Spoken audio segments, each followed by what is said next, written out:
자, 구약성경 274페이지 신명기 8장의 말씀을 볼 차례입니다. 신명기 8장 2절로 4절까지 그리고 16절에서 18절까지의 말씀입니다. 먼저 신명기 8장 2절에서 4절까지의 말씀 우리 함께 읽고 또 16절에서 18절까지 뒤에 읽도록 하겠습니다. 2절부터 4절까지의 말씀 같이 읽겠습니다. 시작. 내 하나님 여호와께서 이 40년 동안에 내게 광야길을 걷게 하신 것을 기억하라. 이는 너를 낮추시며 너를 시험하사 내 마음이 어떠한지 그 명령을 지키는지 지키지 않는지 알려 하심이라. 너를 낮추시며 너를 줄이게 하시며 또 너도 알지 못하며 내 조상들도 알지 못하던 만나를 내게 먹이신 것은 사람이 떡으로만 사는 것이 아니요 여호와의 입에서 나오는 모든 말씀으로 사는 줄을 내가 알게 하려 하심이니라. 이 40년 동안에 내 의복이 헤어지지 아니하였고 내 발이 부르트지 아니하였느니라. 16절에서 18절까지의 말씀 같이 읽습니다. 시작. 내 조상들도 알지 못하던 만나를 광야에서 내게 먹이셨나니 이는 다 너를 낮추시며 너를 시험하사 마침내 내게 복을 주려 하심이었느니라. 그러나 내가 마음에 이르기를 내 능력과 내 손의 힘으로 내가 이 재물을 얻었다 말할 것이라. 내 하나님 여호와를 기억하라. 그가 내게 재물 얻을 능력을 주셨음이라. 이같이 하심은 내 조상들에게 맹세하신 언약을 오늘과 같이 이루려 하심이니라. 하나님의 말씀입니다. 아멘. 자, 신명기 8장의 말씀은 참 잘 알려져 있는 말씀이죠. 떡으로만 살 것이 아니고 하나님의 말씀으로 산다. 근데 이 배경, 이 말씀이 주어진 배경도 우리가 좀 잘 살펴볼 필요가 있습니다. 신명기라는 책, 신자가 영어로 again이에요. 명자는 율법을 뜻하는 law입니다. 즉 율법을 다시 한번 설명해 주었다. 그런 내용입니다. 모세가 설교의 형식으로 레위기에 있는 그 율법을 설명을 해줍니다. 왜 설명을 해주냐 하면 레위기에 있는 율법은 누구와 하나님께서 체결하신 내용이냐 하면 광야 1세대들입니다. 애굽에서 나온 광야 1세대들이 애굽에서 나온 지 3달 후에 시내산에 도착을 하죠. 그리고 거기에서 1년을 머물러요. 그 1년을 머무른 기간 동안 하나님과 계약을 체결하고 그리고 성막을 짓죠. 하나님과 계약을 체결한 것, 너희가 내 명령을 잘 지키면 나는 너희의 하나님이 되고 너희는 나의 백성이 될 것이다. 이것이 시내산 계약이에요. 이 시내산 계약을 처음 체결했던 사람들은 광야 1세대들입니다. 그 당시 20세 이상의 남자들이에요. 근데 그리고 나서 이 광야 1세대들은 40년 광야에서 방황하는 동안 다 죽어버리고 맙니다. 결정적인 사건이 가데스 바네아 사건이었죠. 가나안 땅에 가까이 왔을 때 모세가 12명의 정탐꾼을 보냅니다. 근데 그 돌아온 정탐꾼 중에 10명이 부정적인 보고를 하고 그 부정적인 보고를 들었던 이스라엘 사람들이 다 하나님을 원망하고 거기에서 하나님의 마음을 아프게 하죠. 그래서 하나님께서 거기서 너무너무 진노하셨어요. 분명히 나와 시내산에서 언약을 맺은 나의 백성들이 나를 이렇게 내 언약을 지키지 않는구나. 그래서 하나님께서 그 광야 1세대들은 여호수아와 갈렙을 제외하고는 다 이제 광야에서 40년 동안 죽게 하십니다.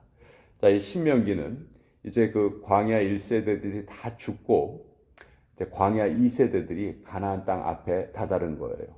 하나님께서 이 광야 1세대들이 다 죽어가는 동안에도 하나님의 은혜는 끊임없이 이어졌습니다. 하루에 1,000명씩 죽었고요. 또 하루에 1,000명씩 태어났어요.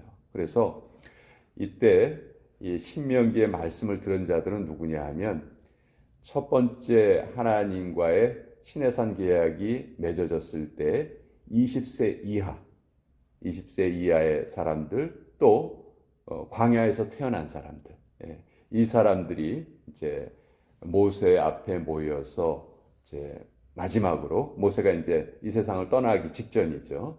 모세가 그 첫 번째 광야 계약을 시내산 계약을 체결하지 않았던 사람들에게 그 율법을 다시 한 번 더 설명을 해주는 거예요.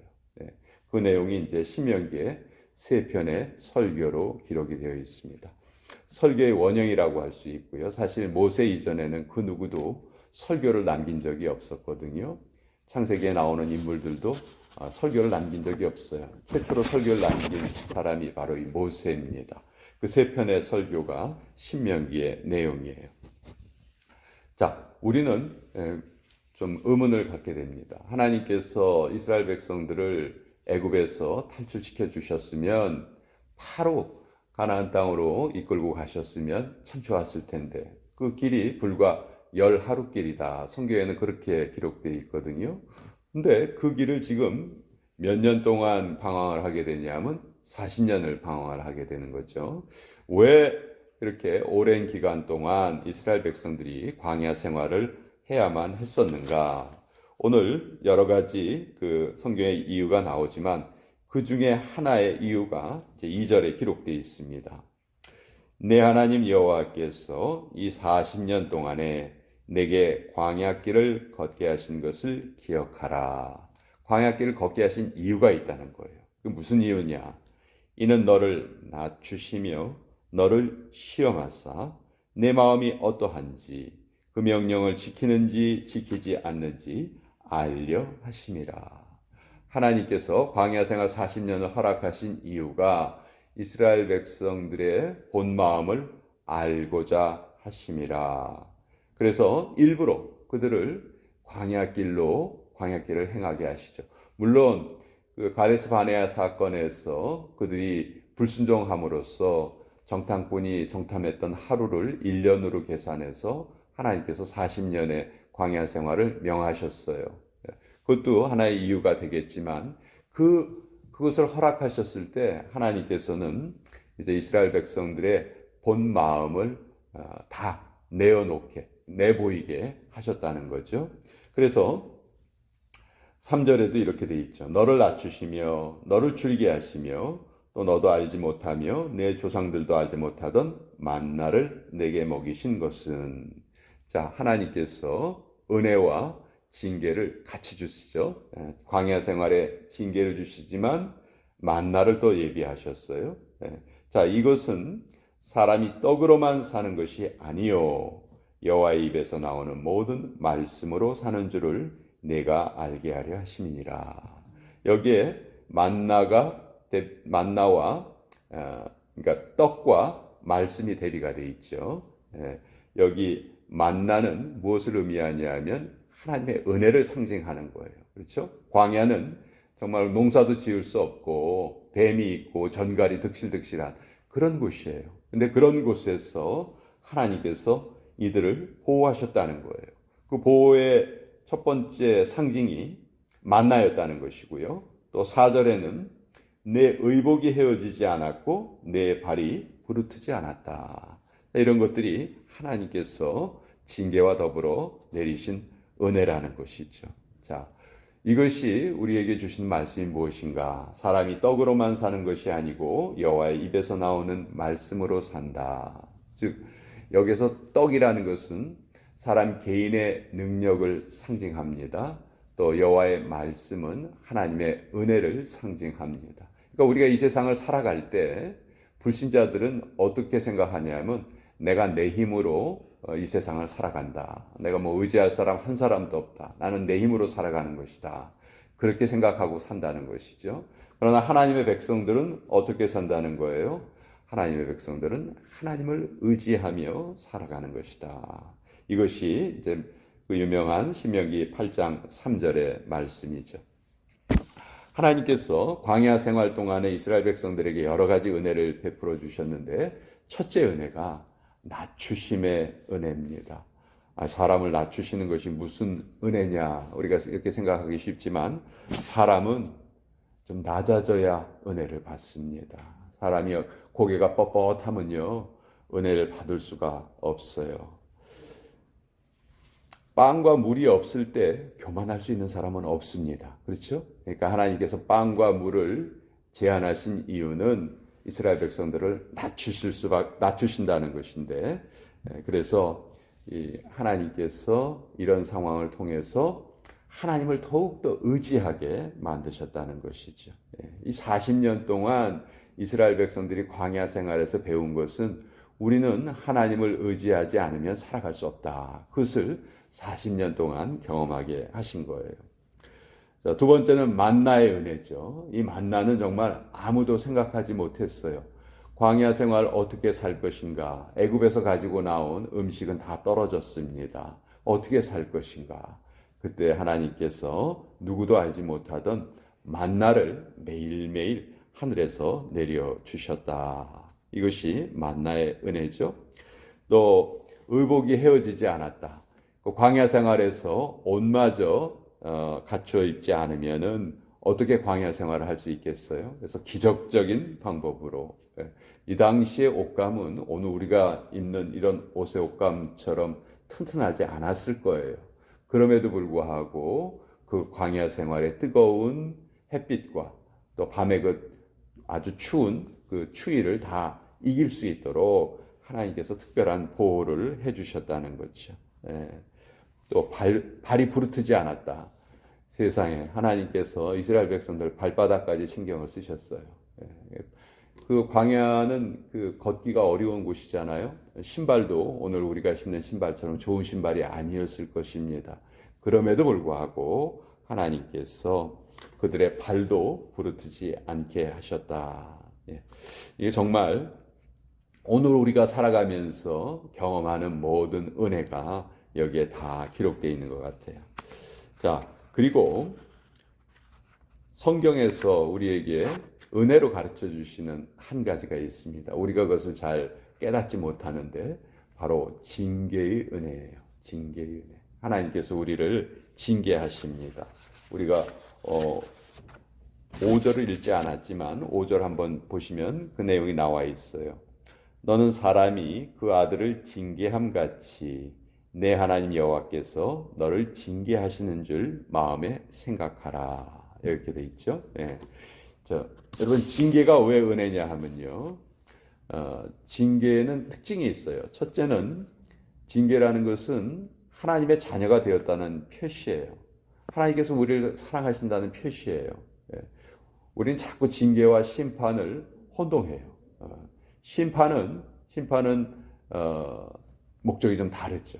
심판은 벌하려는데 목적이 있어요. 근데 징계는 어디에 목적이 있습니까?